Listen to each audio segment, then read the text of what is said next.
Hello guys, once again हमारे channel को subscribe करना मत भूलें। मूवी स्टार्ट होती है और हम देखते हैं कि एक बोर्ड पर एक लड़का लड़की सफर कर रहे हैं। लड़की लड़के को कहती है काफी धुंध है, आओ थोड़ा सा प्यार कर ले, हमें कोई नहीं देखेगा। अच्छा, हमको सिखा रिया है। अचानक बोर्ड बहुत तेजी से हिलती है, उन्हें एक लाश नजर आती है। लड़का बहुत तेजी से किनारे की तरफ जाने की कोशिश करता है। उस दरिया के अंदर एक राक्षस रहता है, वो अपनी जुबान से उस लड़की को खींच के ले जाता है। अगले सीन में हम लोग देखते हैं उस दरिया के करीब बहुत सारे लोग इकट्ठा हैं। उस लड़की की लाश को निकाल के वो किनारे पे रखते हैं और वहाँ पर एक औरत जो उसकी आत्मा को शांति दिलाने के लिए पूजा पाठ कर रही होती है। अचानक उसे ये महसूस होता है इस लड़की की मौत की वजह दरिया में रहने वाला राक्षस है। हम वहाँ पर एक लड़की को देखते हैं जो कैमरा लेकर वहाँ की तस्वीरें ले रही है। वो एक न्यूज रिपोर्टर है। वो अपनी कुलीग को कहती है कि आज हमें बहुत तगड़ी खबर मिलने वाली है। अचानक वो औरत होश में आती है और देखती है कि उस लड़की की लाश को दरिया में डालने से दरिया ने उसको अपने अंदर खींच लिया है। ये सब देख के लोग डर जाते हैं और वहाँ से भाग जाते हैं। तीन शिफ्ट होता है और हम देखते हैं कि एक बाप और बेटी डिनर कर रहे हैं। बाप का नाम है गुजियोन और बेटी का नाम है लिंगलोंग। वो दोनों डिनर कर रहे होते हैं कि अचानक दरवाजे पर हमें वही न्यूज रिपोर्टर नजर आती है। हमें ये पता चलता है कि ये लिंगलोंग की आंटी है। वो उसके लिए कुछ प्रेजेंट लाई है। बच्ची बहुत खुश होती है और वहाँ से चली जाती है। वो लड़की गुजियोन को कहती है कि ये कुछ पैसे हैं लिंगलोंग के लिए, तुम रख लो, तुम्हारे काम आएंगे। गुजियोन को ये बात अच्छी नहीं लगती। वो कहता है मैं खुद कमा सकता हूँ, मुझे इन पैसों की जरूरत नहीं।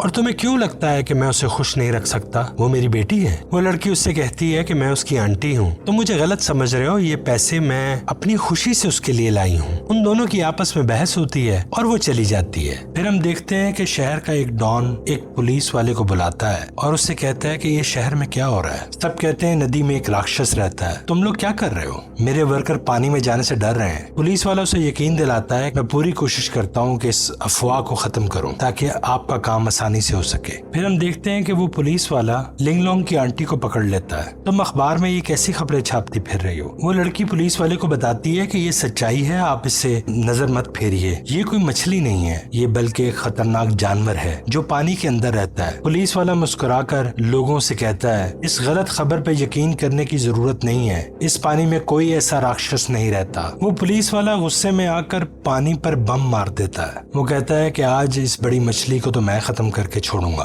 अचानक नदी का राक्षस बाहर आ जाता है। उस राक्षस से बचने के लिए कुछ लोग एक कमरे में जाके छुप जाते हैं। वो राक्षस वहाँ आता है और वो उन सबको मार देता है। उसके बाद वो राक्षस वहाँ से निकलकर एक घर की छत पर चढ़ जाता है और फिर चीखता है, चिल्लाता है। फिर हम देखते हैं लिंगलोंग का पिता उसे ढूंढ रहा है। वो बहुत परेशान होके दरिया की तरफ दौड़ लगाना शुरू कर देता है। उसकी बेटी एक जगह छुपी होती है। अचानक वो अपने पिता को देखकर चिल्लाती है। लिंगलोंग अपने पिता को बुलाती ही है। अचानक वो खतरनाक राक्षस उसकी बेटी को उठा के पानी के अंदर ले जाता है। बाप काफी दुखी होकर बैठा होता है कि अचानक लिंगलोंग की आंटी आ जाती है। वो उससे पूछती है कि लिंगलोंग कहाँ है। वो भी रोती है, लिंगलोंग का बाप भी रोता है। अचानक लिंगलोंग के पिता की नजर उसकी आंटी के कैमरे पर पड़ती है। उस पर एक गोंद लगा होता है। वो उससे पूछता है ये गोंद कहाँ से लगा। वो उसे बताती है कि ये कैमरा भी वही था, बीस्ट ने इसको नुकसान पहुंचाने की कोशिश की थी। अभी चंद महीने पहले मैंने एक गोदाम पर एक माल छोड़ा था, ये गूंद उस पे लगी हुई थी, तो हमें उसे खोलने की इजाजत नहीं थी। हमें ये कहा गया कि इसे यहीं छोड़ दो और जाके तुम अपने पैसे ले लो। वो गूंद मेरे हाथों पे लग गई और इस गूंद में और उस गूंद में कोई फर्क नहीं है।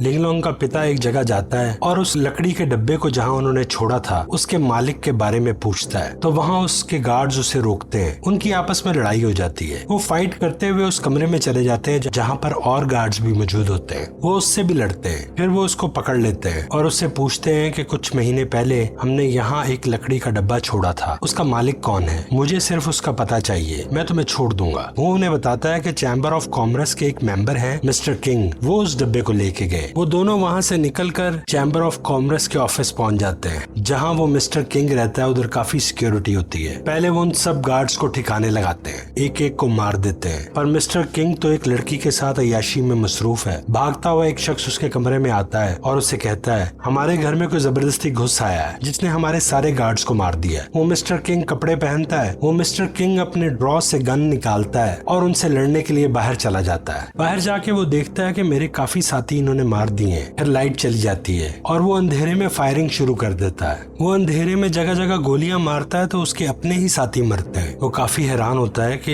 ये मैं क्या कर रहा हूँ, अपने लोगों को ही मार रहा हूँ। अभी डरता हुआ अंधेरे में उनको ढूंढ रहा होता है। अचानक पीछे से एक खंजर उसकी गर्दन की तरफ आता है। पीछे लिंगलोंग का फादर होता है। वो उससे पूछता है कि क्या नदी के राक्षस को तुम लेकर आए? वो कहता है मुझे उसके बारे में कुछ नहीं पता, मेरे पास बहुत पैसा है, मैं तुम्हें पैसा दे दूंगा, मुझे मत मारना। वो उससे गुस्से से पूछता है कि मैंने तुमसे पूछा है कि क्या नदी के राक्षस को तुम लेकर आए हो? वो लकड़ी का डब्बा किसके पास है? वो उसे डरता हुआ बताता है कि मैंने बच्चों के हॉस्पिटल में उसकी डिलीवरी दे दी थी, मेरा काम बस यहीं तक था, आगे उसको लेने वाला कौन है मैं उसके बारे में नहीं जानता। लिवलोंग का पिता और उसकी आंटी वो एक जगह इकट्ठे होते हैं और प्लान करते हैं कि कैसे उन बच्चों के हॉस्पिटल में जाया जाए। उनके पास एक मैप होता है। हॉस्पिटल नदी से बहुत दूर है। वो राक्षस नदी तक कैसे पहुंचा? कि उनका दोस्त उन्हें कहता है कि मैं एक ऐसा रास्ता जानता हूँ जहाँ से वो बड़ी आसानी से नदी तक पहुंच सकता है। हॉस्पिटल से जो ड्रेन पाइप्स नदी तक आते हैं, हो सकता है कि वो राक्षस यहाँ से नदी तक पहुंचाओ। फिर वो तीनों ड्रेन पाइप की तरफ जाते हैं। वो उस ड्रेन पाइप के अंदर जाते हैं तो वहाँ काफी बदबू होती है। अंदर जाते ही उन्हें एक दरवाजा नजर आता है। वो उस दरवाजे का ताला तोड़ते हैं और उसके अंदर चले जाते हैं। अंदर उन्हें एक लेबोरेटरी मिलती है। वो बहुत हैरान होते हैं। वहाँ उन्हें अजीब अजीब सी चीजें मिलती हैं। उस लेबोरेटरी में एक डॉक्टर आता है। वो तीनों उसको पकड़ लेते हैं। वो उसे मारने की कोशिश करता है तो वो लड़की उसे रोकती है। वो उससे पूछते हैं कि क्या उस राक्षस को तुम लेके आए हो? तुम जानते भी हो कि मेरी बेटी उसके कब्जे में है। वो डॉक्टर कहता है तुम गलत सोच रहे हो, मैं खुद बच्चों की जान बचाना चाहता हूँ। ये लेबोरेटरी मैंने इसीलिए तैयार की है। वो राक्षस बहुत छोटा था और वो देखते ही देखते इतना बड़ा हो गया, मैं उस पे काबू नहीं पा सका। अब वो मेरे बस से भी बाहर है। मिस्टर किंग ने तो सिर्फ लेबोरेटरी पे पैसे लगाए हैं, मैंने दिन रात एक किया है इस रिसर्च को कामयाब करने में। मैं उसको ढूंढने में तुम्हारी मदद कर सकता हूँ। और फिर वो उसे पकड़ने की तैयारी शुरू कर देते हैं। वो डॉक्टर उन्हें बताता है कि वो खून बहुत दूर से सूंघ सकता है, खून उसकी कमजोरी है। वो बहुत सारे हथियार लेते हैं और कुछ खून लेते हैं। लिंगलोंग का पिता कुछ और लोगों की मदद के लिए अपने दोस्तों के पास जाता है। उसके दोस्त उसके साथ चलने के लिए तैयार हो जाते हैं। वो उस गंदे ड्रेन सिस्टम में जगह जगह फैल जाते हैं। वो अपनी बेटी को आवाजें देना शुरू कर देता है लेकिन कोई जवाब नहीं मिलता। वो आवाज वो बीस्ट सुन लेता है। अचानक उस बीस्ट की जुबान आती है और एक शख्स को खींच के ले जाती है। अचानक उस बच्ची को अपने पिता की आवाज आती है। वो जोर जोर से चिल्ला के अपने पिता को आवाज देती है। लिंगलोंग का पिता अपनी बेटी की आवाज सुन के उसके पीछे जाता है। अचानक राक्षस उन पर अटैक कर देता है। वो अपनी जान बचाकर उससे भागते हैं। एक लोहे की संगली से उसको पकड़ने की कोशिश करते हैं। वो पकड़ा नहीं जाता, वो काफी ताकतवर है। वो बीस्ट बहुत खतरनाक है, बहुत ताकतवर है। वो गुस्से में चीखता है, चिल्लाता है और उनके पीछे भागता है। लिंगलोंग का पिता उस बीस्ट को पकड़ने में कामयाब हो जाता है। जैसे ही वो बीस्ट को पकड़ लेते हैं, अचानक बहुत सारे गार्ड्स के साथ वहाँ वो डॉक्टर आ जाता है और वहाँ पर मिस्टर किंग भी आ जाता है। तुमने तो बड़ी आसानी से इसको पकड़ लिया, हम तो तुम्हें एक मामूली सा इंसान समझते थे, पर तुम तो जीनियस निकले कि मैं खुद हैरान रह गया। वो डॉक्टर लिंगलोंग के पिता को कहता है कि मैं यही चाहता था कि तुम इसे पकड़ लो। फिर वहाँ पर मिस्टर किंग उस बीस्ट को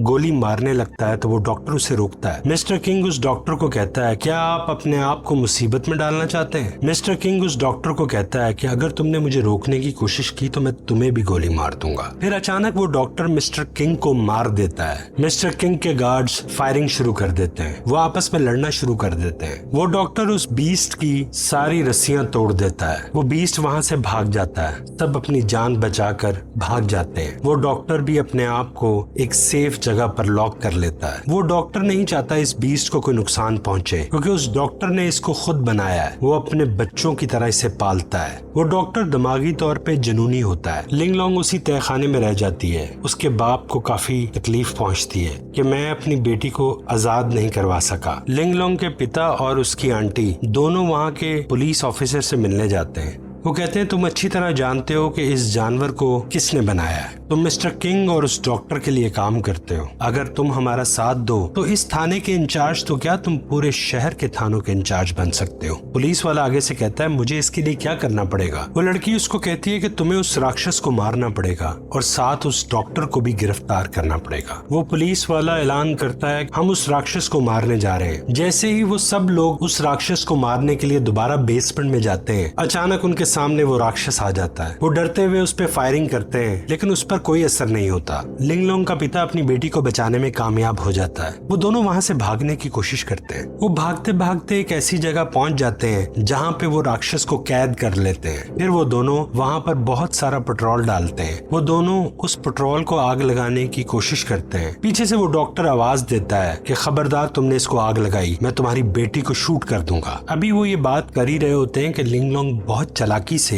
एक पिन उसकी टांग पर लगाती है। वो पीछे गिरता है और लिंगलोंग भाग के अपने पिता के पास चली जाती है। वो डॉक्टर फायरिंग शुरू कर देता है। उसका साथी उसे रोकने की कोशिश करता है। वो डॉक्टर उसे भी गोली मार देता है। वो उस राक्षस के करीब जाता है और उसे देखकर मुस्कुराता है। वही आदमी जिसको डॉक्टर ने गोलियां मारी थी, वो अपना हाथ लाइटर की तरफ बढ़ाता है। वो जलता हुआ लाइटर वहाँ फेंकते ही वहाँ आग लग जाती है। फिर सीन शिफ्ट होता है और हम देखते हैं लिंगलोंग और उसका पिता दोनों उस बेसमेंट से बाहर आ जाते हैं। अभी वो दोनों बाहर ही आए होते हैं कि अचानक वो राक्षस फिर दोबारा बाहर आ जाता है। वहाँ पर पुलिस वाले उस पर फायरिंग शुरू कर देते हैं। उसको पकड़ने के लिए संगलियां फेंकते हैं। वो संगलियां तोड़ देता है। पुलिस वाला एक बम उसकी तरफ फेंकता है लेकिन वो पुलिस वाले का पांव फिसलने की वजह से वो बम वहीं पे गिर जाता है। लिंगलोंग का पिता वहाँ से भागता हुआ सीधा राक्षस के पास चला जाता है। वो डायनामाइट लेकर उस पर अटैक करता है। वो राक्षस उसके पिता को साथ ही लेकर पानी के अंदर चला जाता है और फिर एक बहुत जबरदस्त ब्लास्ट होता है जिसमें वो राक्षस और लिंगलोंग का पिता दोनों मर जाते हैं।